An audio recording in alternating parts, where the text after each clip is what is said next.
আমরা সবাই যেন করতে পারি। আল্লাহ আমাদেরকে তৌফিক দিয়েছেন আজকে এই জন্য থাকার জন্য তাদের শুকরিয়া আদায় করছি। উপস্থিত আছেন এই অত্র প্রতিষ্ঠানের সুযোগ্য সুপার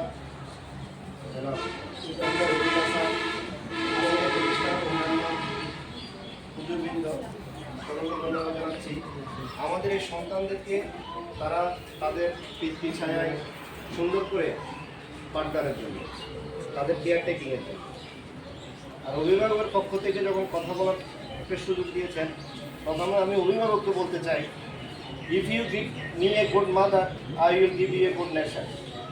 যদি আপনি আমাকে একজন ভালো মা দেন আমি একটা শিক্ষিত জাতি দিব, একটা ভালো জাতি উপহার দিব। অর্থাৎ এখানে বলা হচ্ছে আমাদের মারা যা করতে পারে বাবারা তা করতে পারে না। সুতরাং এই সন্তানদের দায়িত্ব হচ্ছে মা বাবাদের, তার থেকে মায়ের ভূমিকা বেশি। একজন ভালো মা হইতে হইলে যে আমাকে শিক্ষিত হইতে হবে, টাকাওয়ালা পয়সাওয়ালা হইতে হবে এমন কোনো কথা নয়। তাকে শুধু সত্য চিন্তাধারা এবং সুস্থ মানবিকতার হইতে হবে। এখানে যত সন্তান দেখতেছি এগুলো আমার একজনের না, সবার। আমার ছেলে, আমার মেয়ে, আপনার ছেলে, আপনার মেয়ে, সবাই সমান।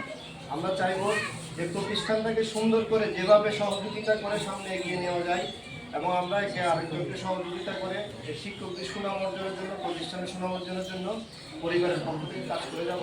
ইনশাআল্লাহ আমরা সকলে মিলে এই ওয়াদাবদ্ধ হই এবং আমরা আমাদের গাইডিয়ানদের কাছে অনুরোধ থাকবে আমরা যেন অন্তত আমাদের ছেলে মেয়েগুলোকে ভালোভাবে সুন্দরভাবে নিয়মিতভাবে মাদ্রাসা পাঠানোর জন্য অনুরোধ রাখতেছি।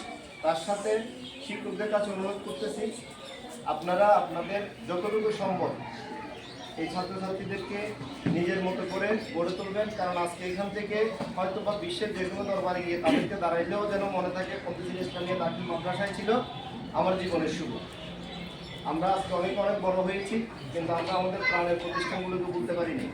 সুতরাং এই মায়ায় জড়িত, এই স্মৃতি জড়িত এই মাদ্রাসা যেন সম্মানের সাথে এগিয়ে যেতে পারে তার দায়িত্ব এই হুজুরদের।